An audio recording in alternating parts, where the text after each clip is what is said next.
Riz Ahmed. Bait is such a wild ride. I loved this show. I'm so excited to get into it with you. Welcome to the show, mate. Thank you so much for having me. I'm glad you enjoyed it. So look, let's just get a little bit philosophical before we get into some of the comedy, because the Bond audition is such a low symbol.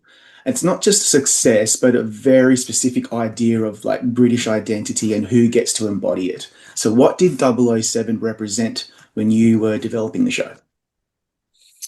Well, I think you're right to say that it's a symbol. The show's not really about James Bond. It's about this feeling we often have, which is that we're not good enough as we are, that we need to kind of be someone else or get to another place in order to be loved and accepted. And so in the show, James Bond is that symbol of success, professional success, alpha masculinity, British acceptance, all of these things that my character wants. Because, my character, I think, wants something that many of us want, which is we want validation, you know? We want validation and we look for it in all the wrong places. And and so it's interesting because James Bond as an element came into the story later. We just knew we wanted to tell a story about this idea of like life feeling like one big audition. You're always performing a version of yourself you think will please people more and be more accepted. But we really landed on the James Bond idea late, and then it was a matter of, okay, how do we get permission to do this? And the time we have, everyone told us they've never let anyone use James Bond in this way before. Why would Barbara Broccoli do that for you? And we decided to shoot our shot, and we thought, even if we got 1% chance, we have to go for it. We were quite late in the process. We would really have to unpick and rewrite a lot if she said no. And I met her in a diner in LA, sat down, gave her the script, explained to her what we were trying to do. And to her credit, glad to say she loved it. And she understood what we were doing. And she understood we were making a show about that feeling of not being good enough and about ambition and family and all these really relatable things. And it wasn't really about James Bond, and that James Bond was more of a symbol. So she said, yeah, go ahead, do it. I've only got one condition. Do not portray me in this show. And I was like, 100%, Gotcha. 100% will not do that. Thank you. And just quickly ran out of there before she changed her mind.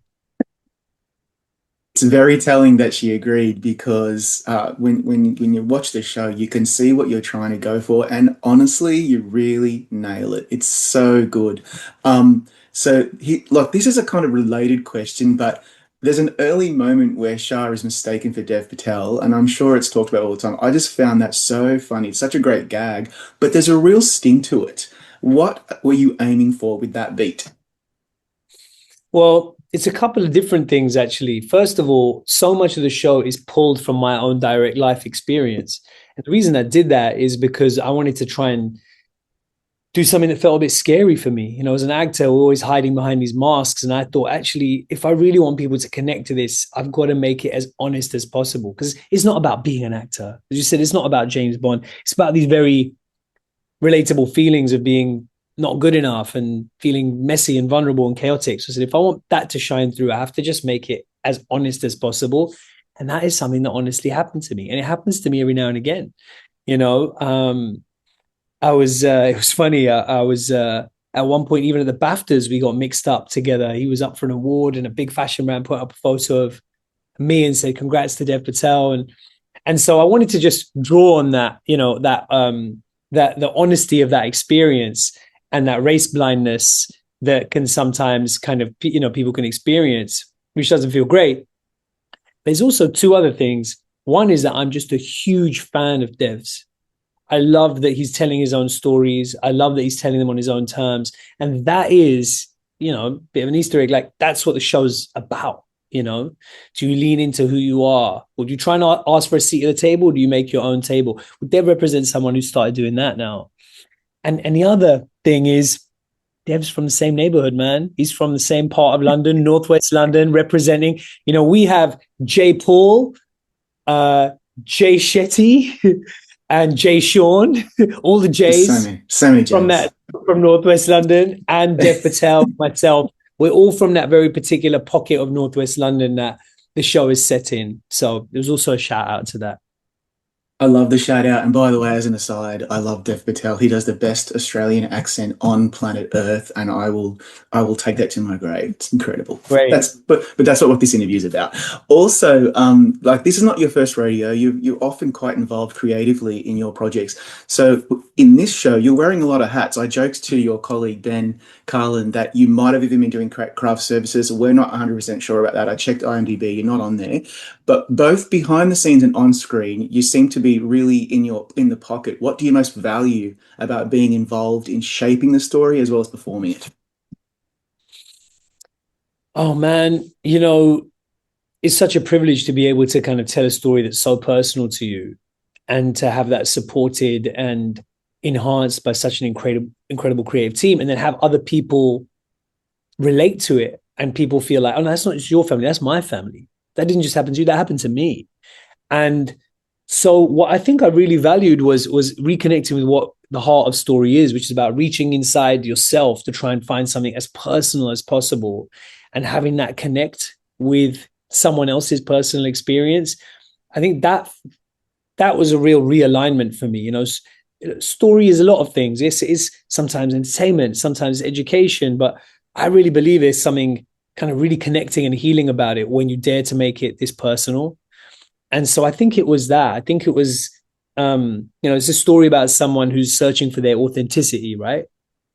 In a world that either punishes you for being authentic or that tries to sell your and package your authenticity. And he's trying to hold on to his authenticity. And in a way, the experience of making the show and sharing it with the world and the response it's gotten has been a kind of affirmation to me of like, lean into what's authentic, lean into what is specific and honest about your experience. So I think that was something that was really, humbling and nourishing.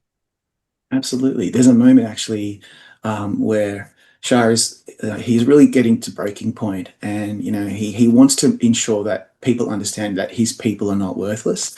And in that moment, it occurred to me that the stakes started to feel much bigger than the audition itself. And so I just wonder how you felt about balancing personal ambition for Shah, but also with that kind of cultural weight that he has to carry, but a lot of other of his contemporaries in showbiz don't have to carry that, obviously. And what do you feel about that disparity? Yeah, I think it's interesting. The show is partly an interrogation and rejection of the idea of like representation.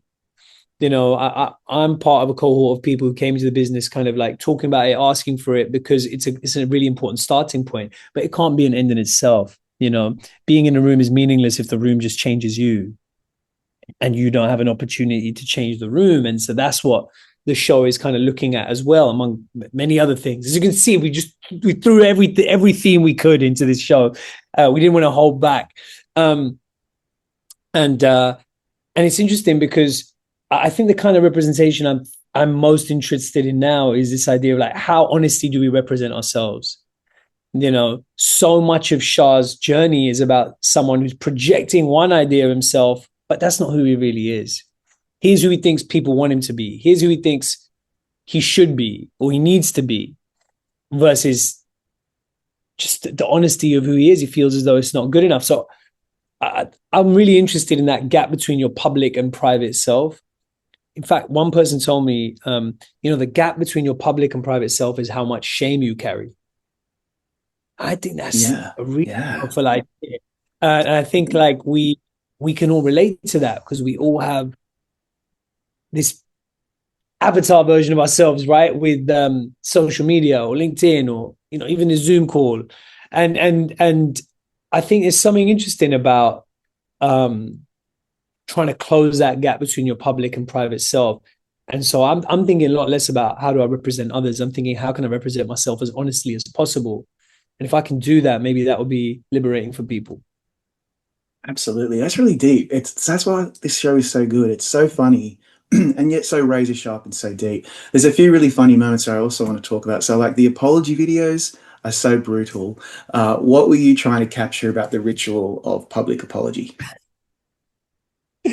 Yeah, man, it's like you're screwed if you So, do, screwed if you don't. I remember once actually I put my foot in it with something. I was like, And I was trying to like draft an apology and doing this and doing that. And I showed it to Michaela Coles, mate of mine. She was like, do not do it. I was like, what? But I feel like I just want to clarify. She goes, they'll smell blood.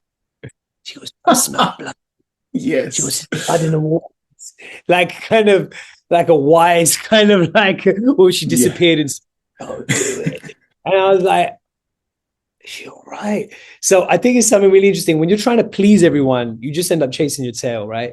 You're spiraling by definition, and then you lose yourself. So, that I think there was something really interesting in that about the idea of trying to, all right, keep the British mainstream happy. Then he's trying to keep his community online happy. Then he's trying to keep his family happy, his ex happy. His like, where are you in all this? You've lost yourself in all this. Who are you? So I just thought there was something really kind of interesting to explore there.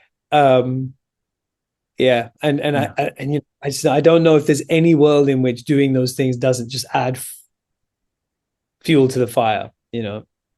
Maybe publicists should show some of their clients some clips from the show about that because it's a really good lesson. Just maybe don't lean into it and just get on with your life because the way that Shah has to handle it is so funny, but it's also so brutal.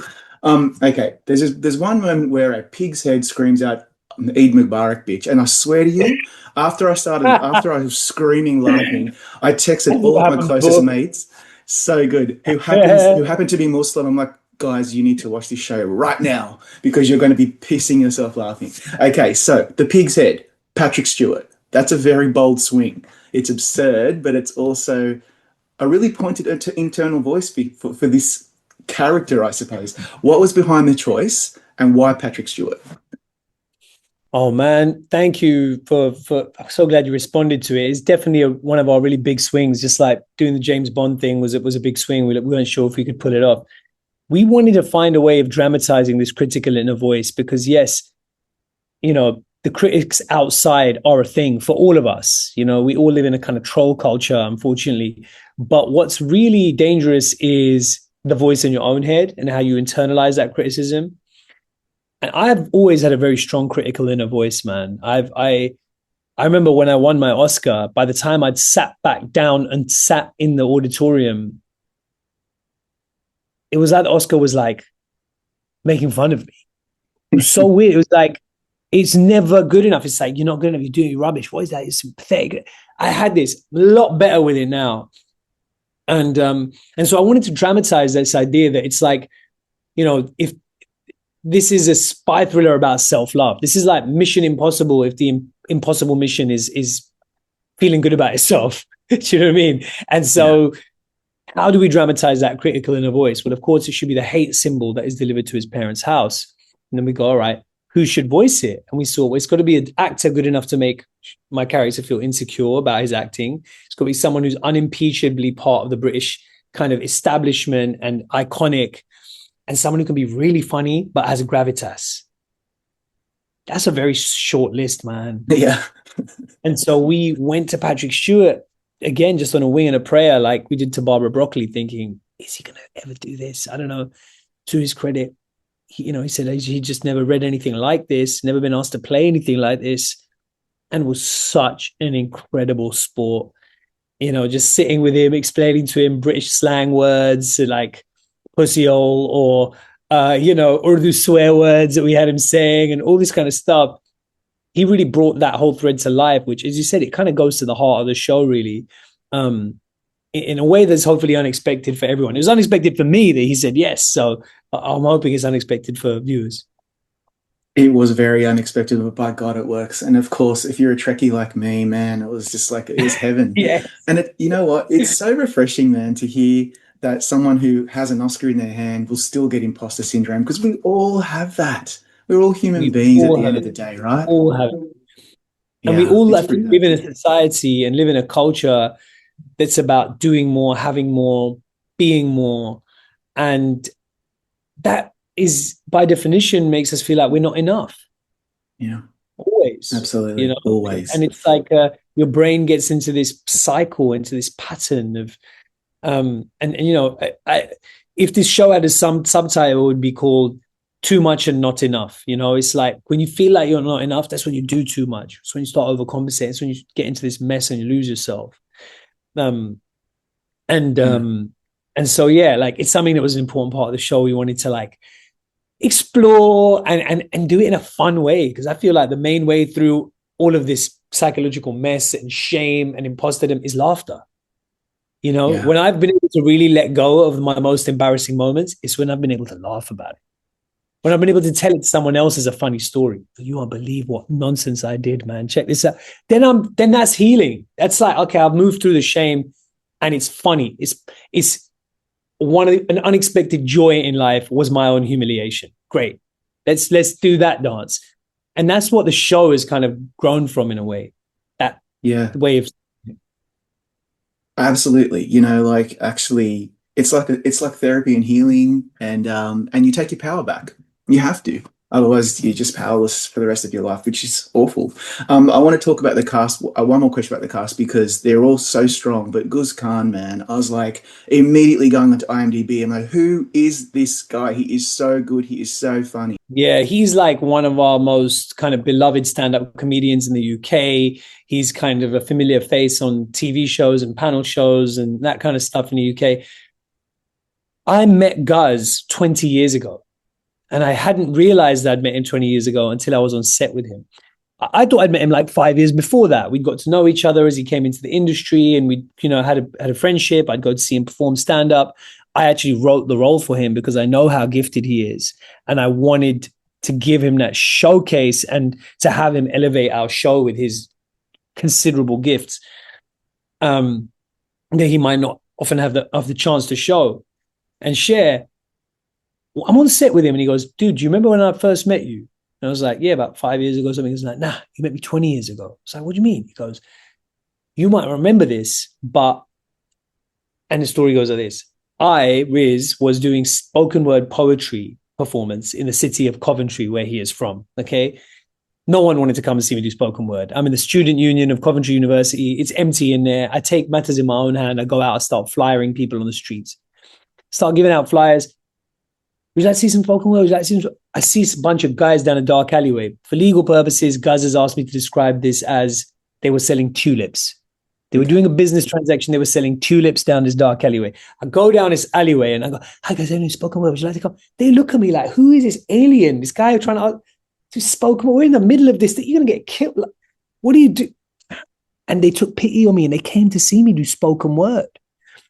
And he said that when he saw me doing that, he goes, "Actually, it was one of the first times I saw someone like me doing something like that, performing in that way, in a space like that." And it made me think, actually, let me do more of my stand up.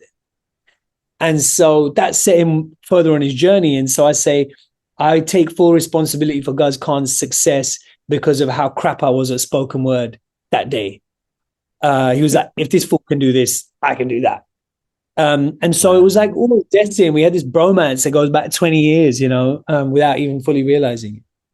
Wow. That's amazing. See the impact you're having on people over the years. It's With the incredible. It's just so good.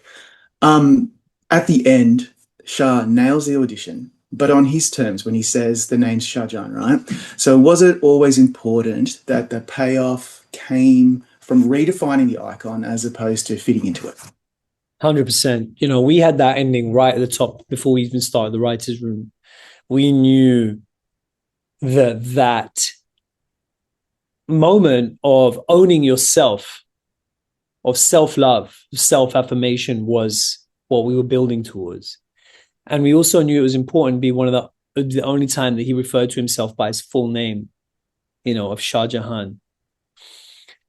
And it was always a really emotional moment. When we pitch it, we talk about it in the room, we always knew that we'd be building to something quite meaningful in a subtle way.